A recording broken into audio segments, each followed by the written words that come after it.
گاؤں میں ایک مؤذن ہے جو ایک دن میں 15 مرتبہ گستاخیاں کرتا ہے، اور گستاخیاں بھی سپیکر کھول کر کرتا ہے۔ یہ میاں چنو شہر کی بات ہے۔ میں پاکستان پنجاب ضلع خانیوال میاں چنو شہر میں رہتا ہوں، اور یہ واقعہ پچھلے سال ماہ رمضان میں پیش آیا ہے۔ اس کی صرف موت ہی نہ ہو، اس کی بوٹیاں کی جائے، اس کا قیمہ کر کے اس کے جو ہے نا وہ چیلوں اور کووں کو ڈالا جائے، اتنا بڑا یہ گستاخ ہے۔ بسم اللہ الرحمن الرحیم۔ رجب بٹ سمیت ہر مسلمان بلکہ ہر انسان بلکہ کل کائنات کو یہ حق حاصل ہے کہ وہ اپنے آپ کو عاشق رسول کہے، اپنے آپ کو رسول اللہ سے محبت کرنے والا کہے، نبی پاک صلی اللہ علیہ وسلم کے ساتھ اپنی محبت کو جتائے۔ یہ کائنات کی ہر چیز کا حق ہے۔ رجب سمیت مجھ سمیت ہر مسلمان اور کائنات کی ہر چیز کو یہ حق بھی حاصل ہے کہ اگر اس کے اوپر یہ الزام آئے کہ اس کی گفتگو یا اس کا کوئی انداز یا اس کے لب و لہجے میں گستاخی پائی گئی ہے، تو ہر شخص کو یہ حق حاصل ہے کہ وہ اپنی صفائی پیش کرے۔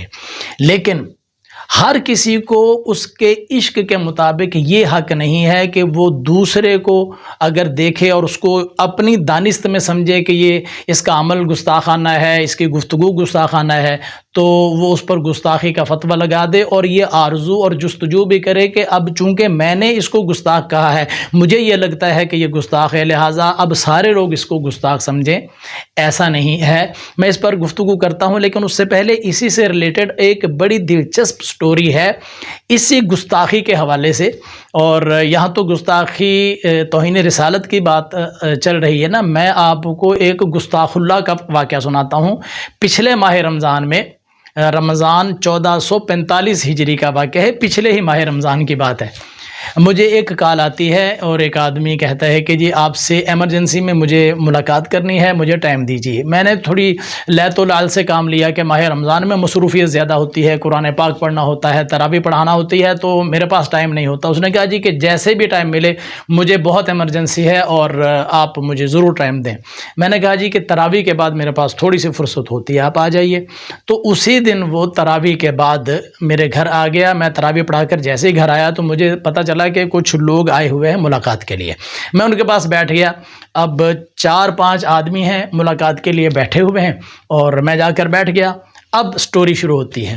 ان سارے لوگوں میں ایک بندہ انتہائی مہذب آدمی، وضاقتہ سے ایک مہذب اور سنجیدہ انسان لگ رہا تھا، وہ گفتگو کرنے لگا۔ اس نے کہا جی کہ میرا مسئلہ ہے، میں آپ سے ایک مسئلہ پوچھنے کے لیے آیا ہوں، اور مسئلہ بڑا اہم ہے اور ایمرجنسی تھی اس لیے آیا ہوں۔ میں نے کہا جی آپ پیش کریں مسئلہ۔ اب بڑی توجہ کے ساتھ میری یہ بات سنیے، یہ ایک گستاخی رسول سے گستاخی اللہ تک بات جا رہی ہے۔ اس نے کہا آتے ہی میرے پاس کہ جی الحمدللہ میں مسلمان ہوں، صحیح العقیدہ، سنی، حنفی، بریلوی ہوں، میں ختم دلاتا ہوں، میں 11ویں کرتا ہوں، 12ویں کرتا ہوں، میلاد کرتا ہوں، میں غوث پاک کا ماننے والا ہوں۔ مطلب اس نے عاشق رسول ہونے کے سارے سرٹیفکیٹ میرے سامنے رکھ دیے۔ اس نے کہا جی کہ میرے گاؤں میں ایک مؤذن ہے جو ایک دن میں 15 مرتبہ گستاخیاں کرتا ہے، اور گستاخیاں بھی سپیکر کھول کر کرتا ہے۔ یہ میرے ساتھ 4-5 لوگ بیٹھے ہوئے ہیں، ان کو میں نے کتنی مرتبہ کہا ہے کہ اس کا نوٹس لیں، ان کو میری بات سمجھ نہیں آ رہی۔ کچھ لوگوں کو میں نے کہا، ان کو بات سمجھ آ گئی، اب میں اس مسجد میں نہیں جاتا ہوں، ان کے پیچھے نماز نہیں پڑھتا ہوں، لیکن وہ روزانہ وہ سپیکر کھولتا ہے اور دن میں 15 مرتبہ گن کر وہ گستاخیاں کرتا ہے، اور مجھے تو ڈر لگتا ہے کہ کہیں ہمارے گاؤں کے اوپر کوئی قہر نازل نہ ہو جائے۔ اور یہ باتیں سن کر میں حیران، پریشان اور سکتے میں آ گیا کہ یا اللہ یہ کیا بات کرنے والا ہے۔ میں نے کہا جی بتائیں، جلدی کریں کہ وہ کیا گستاخیاں سپیکر کھول کر کھلے عام کیا گستاخیاں کرتا ہے۔ اس نے کہا جی کہ اب میں آپ کو اس کے لفظ سنانے لگا ہوں، اور الامان والحفیظ کہتا توبہ توبہ توبہ، میری زبان جل جائے اگر میں خود یہ بات کہوں۔ میں اس کی بات نقل کرنے لگا ہوں اور ساتھ کہنے لگا نقل کفر نباشت۔ تو میں اس کی بات یہ سن کر کہ جملے اچھے بول رہا ہے، پڑھا لکھا آدمی ہے، میں اور بھی متوجہ ہو گیا۔ کہتا ہے جب وہ اذان دیتا ہے تو وہ کہتا ہے یوں، اللہ اکبر اللہ اکبر، یہ کہہ کر وہ خاموش ہو گیا۔ کہتا سنا آپ نے؟ وہ پہلے ایک دفعہ یوں کہتا ہے، پھر اسی طرح کہتا ہے 2 مرتبہ، پھر اذان کے آخر میں بھی اسی طرح کہتا ہے۔ تو یہ ٹوٹل ایک اذان میں 3 مرتبہ یہ لفظ بولتا ہے۔ آپ کو اندازہ ہوا کہ اس کے اندر اس نے کیا گستاخی کی؟ اب میں نہیں بھی نہیں بول سکا اور یوں سکتے میں اس کی طرف دیکھے جا رہا ہوں کہ یہ اس کے اندر گستاخی کی کون سی بات آئی۔ اب وہ کہتا ہے کہ اب دیکھیں جو اس کے اندر گستاخی وہ کرتا ہے، کہتے ہیں اللہ اکبر، بتائیے اللہ تعالیٰ کی ذات کا پاک۔ اب آپ دیکھتے جائیے ایک سٹوری کیسے بڑھ رہی ہے آگے۔ اللہ تعالیٰ کی ذات کا نام پاک ہے، میں نے کہا بالکل اللہ پاک ہے، اس کی ذات پاک ہے، اس کی صفات پاک ہیں، اس کا نام پاک ہے، اس کے نام کا ہر حرف پاک ہے، قابل احترام ہے۔ میں نے کہا جی اس میں کوئی شک نہیں۔ کہہ رہا ہے کہ لفظ اللہ قابل احترام ہے، میں نے کہا جی ہر حرف قابل احترام ہے، ہر حرف کی زبر زیر قابل احترام ہے۔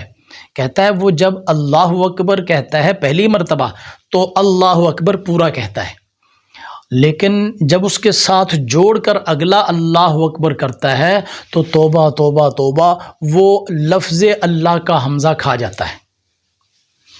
اتنی بڑی توبہ، اتنی بڑی گستاخی کرتا ہے۔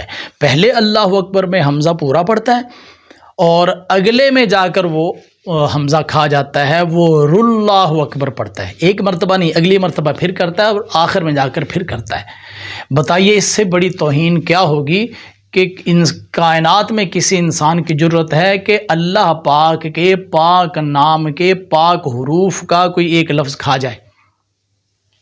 اب میں دیکھ رہا ہوں اس کی طرف، اس کے چہرے کو دیکھ رہا ہوں، اس کے استدلال کو دیکھ رہا ہوں، اس کی علمیت کو دیکھ رہا ہوں اور اس کے عشق رسول کو دیکھ رہا ہوں اور اس کے عشق رسول کے اثرات کو دیکھ رہا ہوں۔ میں نے کہا بھائی یہ آپ اس کو گستاخی رسول کہہ رہے ہیں؟ یہ تو گستاخ اللہ، آپ کے دلائل کے مطابق تو یہ گستاخ اللہ ہے کہ اللہ کے نام کا حرف کھایا ہے نا۔ اب میں سوچ رہا تھا کہ اس بندے کو میں دلائل دوں، سمجھاؤں، قانون بتاؤں، کیا کروں؟ تو خیر مجھے اس کی فکر پر ترس بھی آیا، اور اب وہ یہ سوچ رہا تھا، وہ کیا کہہ رہا تھا، ان سارے لوگوں کو میں نے کتنی مرتبہ کہا ہے کہ آپ اس مؤذن کو ہٹاؤ، یہ پورے گاؤں کو کافر کر رہا ہے اور گستاخیاں پھیلا رہا ہے، ہمارے ملک پر، ہمارے اس گاؤں کے اوپر کو اللہ کا عذاب آ جائے گا۔ اور واقعتاً وہ بتاتے ہوئے وہ بندہ جذباتی بھی ہو رہا تھا، جیسے واقعتاً وہ جو ہے وہ مؤذن گستاخی ہی کر رہا ہے۔ اور مجھے لگتا ہے کہ اگر اس بندے کا بس چلے تو اس مؤذن کو فائر مار دے گا۔ لیجئے جی، اب وہ کہتا ہے کہ میں نے بہت سارے لوگوں کو یہ بات بتائی ہے، کئی بات لوگ تو میری بات مان گئے، لیکن یہ چند لوگ ہیں یہ مانتے نہیں، کہتے ہیں کہ کسی مفتی کے پاس لے جاؤ تو وہاں پر بات ہوگی، وہ اگر کہیں گے تو ہم مان لیں گے، اس لیے ہم آپ کے پاس آئے ہیں۔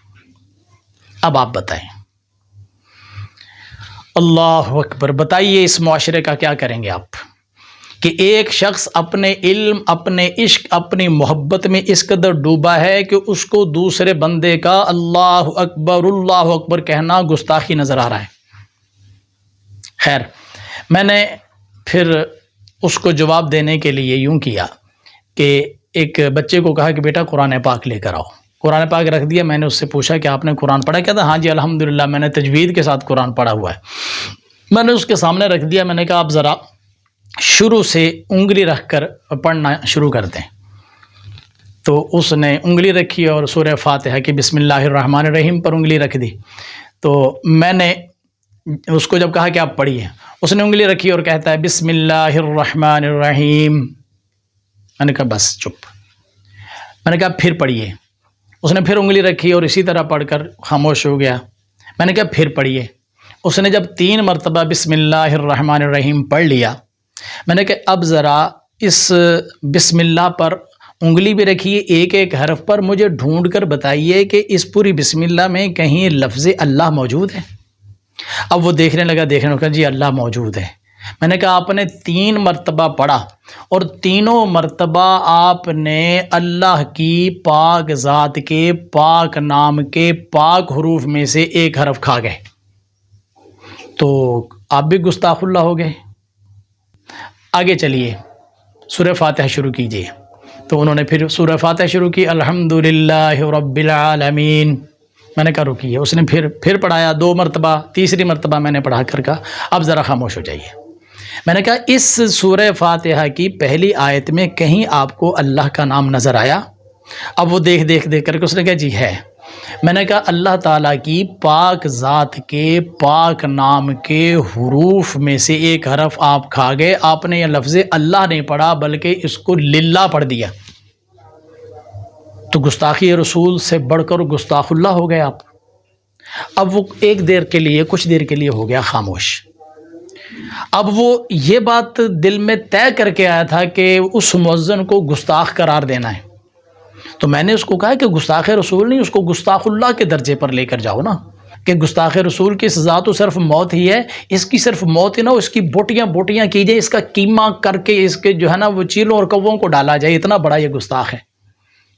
تو اب وہ کچھ دیر کے لیے خاموش ہو گیا، لیکن اس کے اندر اس کا چہرہ، بناوٹ اور اس کے انداز سے لگ رہا تھا کہ اس کی خواہش ہے کہ کسی طریقے سے میں اس کا جواب گھڑوں۔ تو اس کے دماغ میں ایک بات آ گئی، کہتا ہے کہ جی دیکھیں یہ تو قرآن پاک کی بات ہے نا، تو قرآن میں تو اللہ نے جو فرما دیا تو یہ قرآن تو نہیں بدلا جا سکتا، تو میں تو اذان کی بات کر رہا ہوں۔ اور پھر اذان کے اندر اس نے یہ بھی کہا کہ وہ جو اہل تشیع کی اذان ہمارے گاؤں میں ہوتی ہے، کیا کلاس کی اذان ہے، میں ہوں سنی، کٹر سنی ہوں، گستاخ رسول نہیں ہوں، لیکن جو مجھے اذان ان کی اچھی لگتی ہے نا کہ ہر مرتبہ اللہ اکبر پورا پڑھتے ہیں، ہر مرتبہ اللہ اکبر پورا پڑھتے ہیں۔ اب دیکھیں نا، ایک بندے نے گستاخی اور ادب کا معیار خود ہی بنایا ہوا ہے۔ تو خیر میں نے اس سے پھر یہ کہا کہ آپ کو جو یہ گستاخی نظر آئی اور اب آپ کہہ رہے ہیں کہ یہ تو قرآن پاک میں ہے، تو پھر قرآن سے میں نے پھر اس کو یہ کہہ دیا کہ قرآن سے یہ ثابت ہو گیا کہ اگر اللہ پاک کے پاک نام کا ایک حرف نہ بھی پڑھا جائے کسی قانون اور قاعدے کے مطابق تو وہ بے ادبی نہیں ہوتی، یہ تو قرآن نے ثابت کر دیا۔ تو جب قرآن میں بے ادبی نہیں ہے تو پھر باہر کیسے بے ادبی، کیونکہ قرآن تو ہمارے لیے ہدایت کا سرچشمہ ہے۔ تو خیر اب اس کو کچھ بات سمجھ آنا شروع ہوئی، تو جب بات سمجھ آنا شروع ہو گئی اور وہ تھوڑا اس نے میں نے اس کے انداز سے اندازہ لگایا کہ اب اس میں تھوڑی نرمی آ رہی ہے، کچھ بات کو قبول کرنے کی طرف جا رہا ہے، تو پھر میں نے اس کو اگلا قانون بتا دیا کہ لفظ اللہ پر جو حمزہ آتا ہے یہ شروع میں آتا ہے تو پڑھا جاتا ہے، اور اگر اس سے پیچھے کوئی اور لفظ لگ جائے تو پھر وہ نہیں پڑھا جاتا۔ شروع میں آئے جیسے اللہ الصمد، تو شروع میں ہے نا تو پڑھا گیا۔ شروع میں جس طرح آیت الکرسی میں اللہ لا الہ الا هو الحی القیوم، تو شروع میں آئے تو حمزہ پڑھا جاتا ہے، اور اگر یہی لفظ اللہ درمیان میں آ جائے تو پھر نہیں پڑھا جاتا۔ جیسے بسم اللہ میں پہلے بسمی آ گیا، آگے اللہ آیا، تو درمیان میں اللہ کا حمزہ نہیں پڑھا گیا۔ الحمدللہ میں بھی ایسے ہی ہے۔ تو اب جب وہ تھوڑی بات میں نے اس کو سمجھائی تو اس کو سمجھ آ گئی۔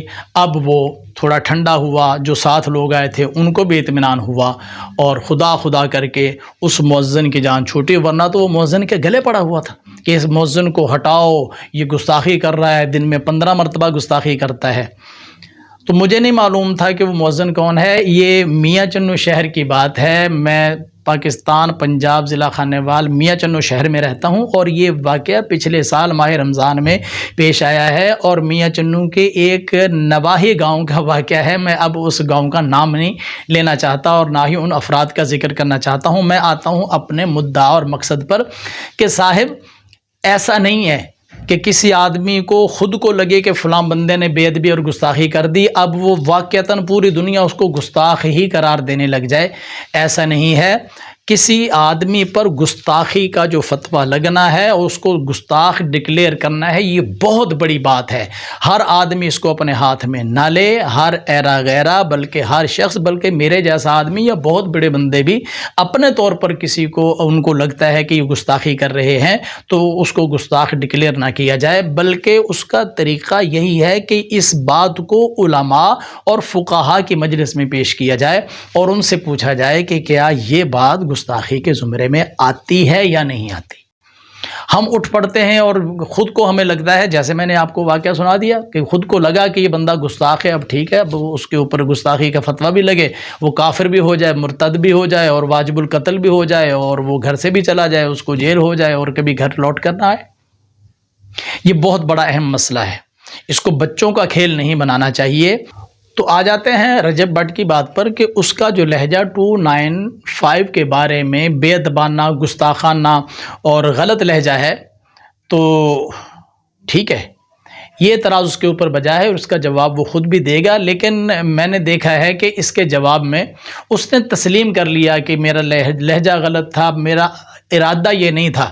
تو اس نے اس سے توبہ بھی کر لی ہے، قرآن سامنے رکھ کر معافی بھی مانگ لی ہے، خانہ کعبہ میں جا کر اس نے توبہ کا بیان بھی جاری کر دیا ہے، تو میرا خیال ہے کہ اس کے انداز اور لب و لہجے میں جو گستاخی کا پہلو جھلکا، اس پر اس نے معافی بھی مانگ لی، توبہ بھی کر لی، اور اللہ تعالیٰ کی بارگاہ میں جا کر توبہ بھی کر لی، معافی بھی مانگ لی، رجوع بھی کر لیا۔ تو میرا خیال ہے کہ اس بات پر اب یہ موضوع کلوز ہو جانا چاہیے۔